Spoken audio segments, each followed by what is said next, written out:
জঙ্গলে চলতে চলতে যখন এরকম সিঁড়ি পাওয়া যায়, রোড পাওয়া যায়, আর হ্যাঁ, ট্যাপটা কিন্তু পানি অল্প একটু বের হলো। এখানে একটা কি, এটা বাক্স লড়ে। আসসালামু আলাইকুম, হ্যালো লিসেনার, সবাই কেমন আছেন? আশা করি ভালো আছেন। স্যাম ক্যামেরা একটা নতুন ভিডিওতে আপনাদের সবাইকে স্বাগতম।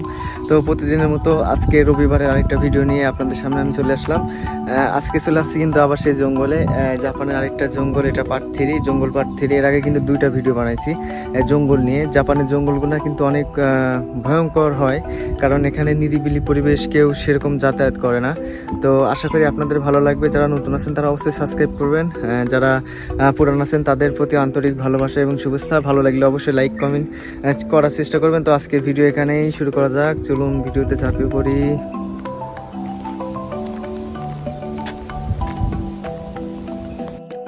এই সামনে যে এটা কিন্তু পিছন পার্ট, এখানে কিন্তু মাঠ আছে, জমি আছে এখানে, এবং এই পাশ দিয়ে আমরা যখন ভিতর দিকে প্রবেশ করব তখন কিন্তু এটা গ্রহীণ যে জঙ্গলটা আছে সেই জঙ্গলের মধ্যে প্রবেশ করলো। এটা হচ্ছে প্রবেশদ্বার, আর প্রবেশদ্বারে কিন্তু এখানে রাস্তা পাকা করে দেওয়া আছে। কিন্তু রাস্তা পাকা হলেও এখানে কিন্তু আপনার লোকজন সেভাবে চলাফেরা করে না, যার কারণে কিছুটা পর যাওয়ার পরে আপনি কিন্তু সামনের দিকে অনেক পাতা আছে, এবং এই সাইড দিয়ে কিন্তু অনেক পরিষ্কার, একটু একটু পরিষ্কার, একটু সমতল ভূমি। আর এই দিক দিয়ে কিন্তু আপনার শুরু হলো রাস্তার যে অপরিষ্কার এবং জঙ্গলের যে সুড়ঙ্গ পথ। এখানে আমার সাইকেলটা রেখে দিলাম, কেউ চুরি করবে না। জাপান এখানে কিন্তু চোর মুক্ত অনেকটাই, খুব কম দেখা যায়। তো ভিতর দিকে কিন্তু আমরা প্রবেশ করতেছি, আর এই দিক দিয়ে কিন্তু অনেক পুল আছে, মানে লাইন যে পারাপারের যে ব্যবস্থা, এখান দিয়ে কিন্তু ইলেকট্রিক চলে গেছে। এই সাইড দিয়ে কিন্তু অনেক মাটি দেখতেছেন আপনারা, এগুলো কিন্তু ভেঙে পড়ে গেছে অনেক দিন ধরে। এই জঙ্গলের বয়স কিন্তু অনেক, প্রাচীনকাল থেকেই এই জঙ্গলগুলা এইভাবে থাকে, যার কারণে এই জঙ্গলগুলা কিন্তু অনেক ভয়ঙ্কর রূপ ধারণ করে যখন অনেক গাছগাছালি বা পুরাতন মন্দির এখানে এই জঙ্গলের ভিতরে থাকে। এই সাইড দিয়েও একটা রোড চলে গেছে। তো এই দিক দিয়ে ভিতর দিকে যাই, এই দিক দিয়ে কিন্তু গাছগাছালি বেশি, আর এইগুলোর পরিবেশটা একটু ভয়ঙ্কর। আর ভয়ঙ্করের দিকে গেলে পরে ভিডিওটা দেখে আপনারা মজা পাবেন, অনেক এনজয় করবেন। চারদিকে কিন্তু অনেক গাছগাছালি, এর দিক দিয়ে কিন্তু মাটি, রাস্তা কিন্তু এখানেও পাকা, মাটি কিন্তু ভেঙে ভেঙে চারদিক দিয়ে গড়িয়ে পড়ছে, যার কারণে এই দিকগুলা অতটা হার্ডি না। যখন তখন কিন্তু এখানে একটা বিপদ হতে পারে। গাছের শিকড়, তো পরিবেশটা দেখে মনে হচ্ছে এই দিক দিয়ে গাড়ি চলাচল করছে হয়তোবা, যার কারণে গাড়ির চাকার দাগ আছে কিন্তু কিন্তু অনেকটা অযত্ন, যার কারণে রাস্তাঘাট সবগুলো নোংরা হয়ে আছে। উঁচার দিকে আসলাম কিন্তু অনেক উঁচা, এদিক কিন্তু অনেক নিচু, সুড়ঙ্গ পথে আসছি, যার কারণে অনেক হাঁপিয়ে গেছি। এই পাশ দিয়ে কিন্তু গাছগাছালি, বিভিন্ন ধরনের জঙ্গলের যে গাছগুলো হয় সাধারণত।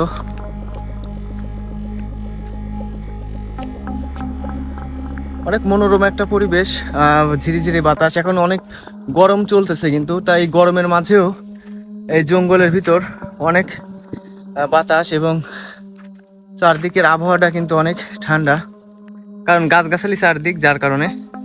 তো এই সাইড দিয়ে আমরা সামনের দিকে যাওয়ার চেষ্টা করি, সামনের দিকে কি আছে দেখি। আর প্রত্যেকটা জঙ্গলে একটা কমন বিষয়, জাপানের জঙ্গলগুলায় আমি যে কয়টা জঙ্গলে গেছি এ পর্যন্ত, প্রত্যেকটা জঙ্গলে কিন্তু আপনার কবরস্থান থাকে।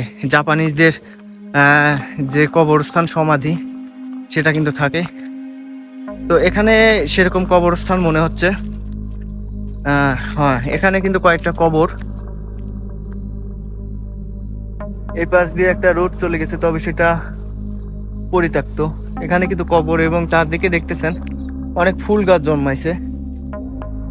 ফুলগুলা কিন্তু আমাদের দেশে ফুলের মতোই,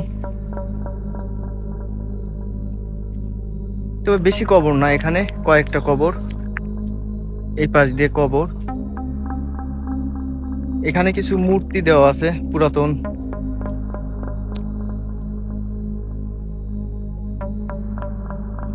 এখানে কিন্তু একটা পানি সেচের জন্য, পানি খাওয়ার জন্য হয়তোবা এখানে একটা পানির ট্যাপ রাখা আছে। ট্যাপটা চলে কিনা, আচ্ছা ট্যাপটা চলে নাকি এই দেখি একবার।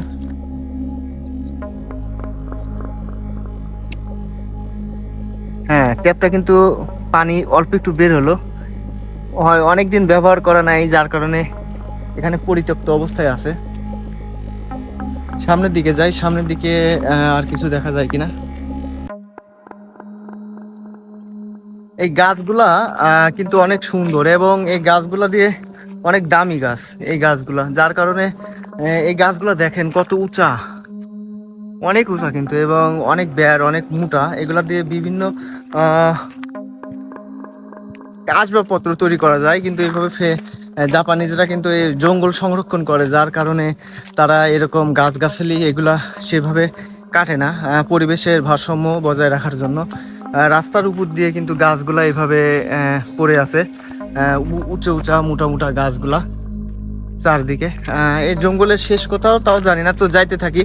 যত দূর যাইতে যাইতে একটা পরিসমাপ্ত হবে, বা সময় যখন আর ভালো লাগবে না তখন কিন্তু ব্যাক করব। এই দিক দিয়ে কিন্তু অনেক পাতা চারদিকে।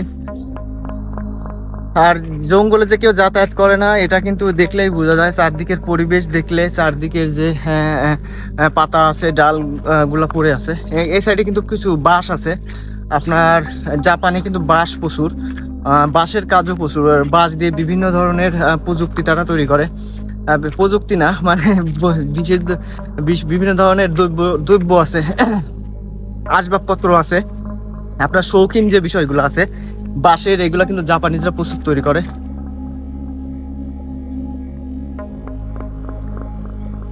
এখানেও কিন্তু একটা সমাধি আছে, এই পাশ দিয়ে একটা লাইন চলে গেছে, এই পাশ দিয়ে, এদিক দিয়ে বাঁশের লাইন। তো কিছুটা সামনের দিকে যাই দেখি। জঙ্গলে চলতে চলতে যখন এরকম সিঁড়ি পাওয়া যায়, রোড পাওয়া যায়, তখন মনে হয় যে ভিতরে হয়তোবা কোনো মন্দির আছে, কারণ জাপানের জঙ্গলের মধ্যে এবং জাপানিজরা অনেক ধরনের মন্দির তৈরি করে রাখে। সেখানে কিন্তু তাদের বিভিন্ন ধরনের দেবতা, মূর্তি, পুরাতন সংস্কৃতি নিয়ে থাকে। তো আমরা সামনের দিকে যাই, দেখি সেরকম কিছু পাওয়া যায় কিনা। তবে এই রোডটা অনেক উঁচা, যার কারণে কিন্তু পরিত্যক্ত, সম্ভবত এখানে অনেকদিন মানুষজন যাতায়াত করে না, অনেক উঁচু জায়গা। কত দূর যে গেছি আর কি যে আছে। তবে এটা একটা কবর, সম্ভবত এটা কোনো স্পেশাল লোকের, জাপানিজদের মধ্যে যারা অনেক উন্নত আর কি, সেরকম কারো কবর এটা। এখানে কিছু দেওয়া আছে, কবরটা দেখেন অনেক পুরাতন, কিন্তু এখানে পরিষ্কার করে রাখা আছে, কারণ এখানে আপনারা লোক হয়তো বা যাতায়াত করে।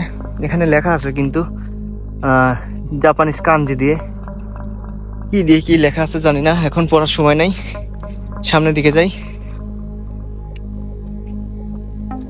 তখন ওই দিক দিয়ে চলে গেছিলাম, তো এইদিকে একটু গহীন লাগতেছে, তো এই ভিতর দিকে একটু দেখে আসি এই ভিতর দিকের কি অবস্থা।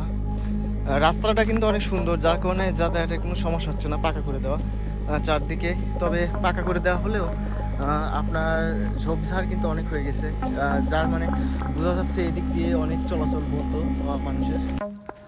এখানে কিন্তু জঙ্গলের মধ্যে একটা পুল আছে, কারেন্টের যে পুলগুলো থাকে স্টিলের, তবে পুলটা অনেক বড়।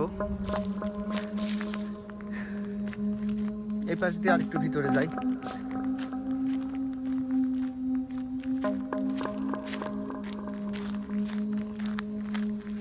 জঙ্গলটা কিন্তু অনেক সুন্দর লাগলো। এখানে একটা কি, এটা বাক্স, ফ্রিজের মতো লাগতেছে, অনেক পুরাতন।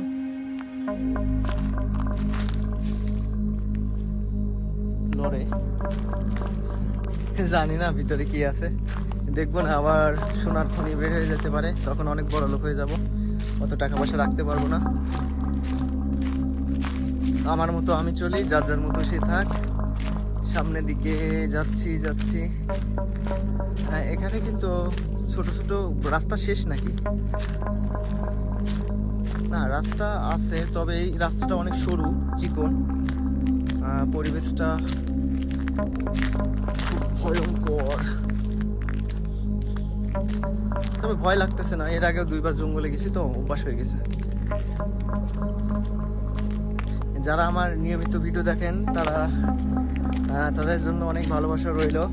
অবশ্যই আপনারা আপনার মতামত পোষণ করবেন। জাপানের কি ধরনের ভিডিও দেখতে চান, কি ধরনের পরিবেশ। আমি এটা সাপ মনে করছি, ভয় করছি। যাক, আল্লাহ বাঁচাইছে, সাপ না। অনেক ভয় পাইছি, হঠাৎ করে সব পড়ছে এবং দেখতেও অনেকটা সাপের মতো। ভাঙা ডালগুলা যেগুলা সেগুলা, যার কারণে সেরকম ভাবে ভয় পাইছি।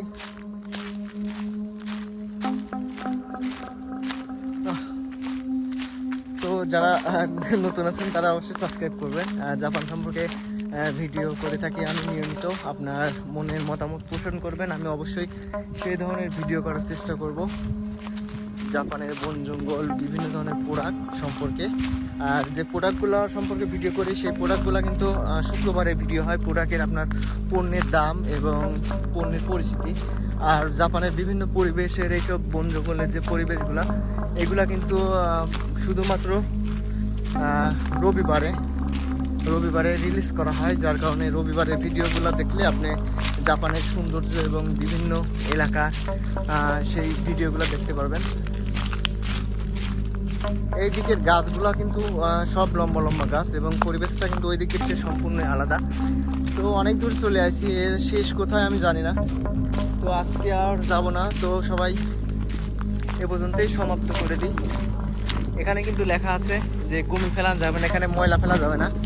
ময়লা ফেলাইলে আপনার 5 বছরের জেল অথবা আপনার 10 মিলিয়ন না কত টাকা জরিমানা দিতে হয়। পরিবেশটা কিন্তু অনেক সুন্দর।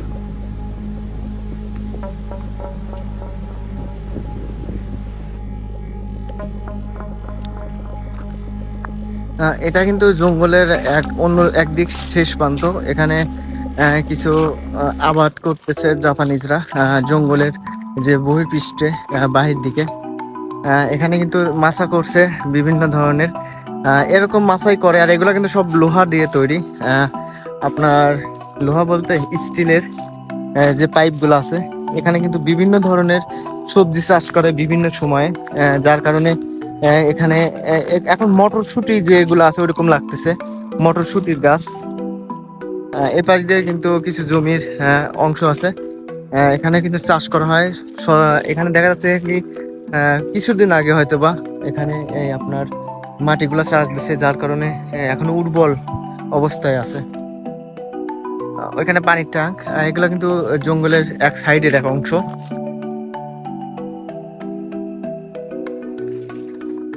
তো লিসেনার, এই ছিল ভিডিও করতে করতে অনেক লং টাইম চলে আসলো।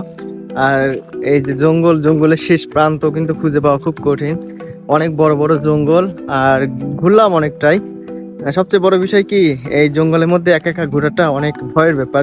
যদিও কোনো বাজে মানুষ বা কোনো সমস্যা নাই, আপনার প্রাণী সেরকম হিংস্র প্রাণী টানি নাই, তারপরেও নিরিবিলি একটা পরিবেশ কখন কি হয়ে যায়, সেজন্যই কিন্তু অনেকটা রাস্তা ঘুরলাম। মাঝে মাঝে ভয়ও করলো অনেকটা। তো সবার কেমন লাগলো অবশ্যই আপনার মতামত জানাবেন। এই ধরনের ভিডিও পেতে অবশ্যই সাবস্ক্রাইব করে রাখবেন পরবর্তীতে। তো আজকের ভিডিও এখানেই সমাপ্ত করে আমি বিদায় নিচ্ছি। আবার দেখা হবে কোনো এক রবিবার, শুক্রবার। তো সবাই ভালো থাকবেন, সুস্থ থাকবেন। বিদায়।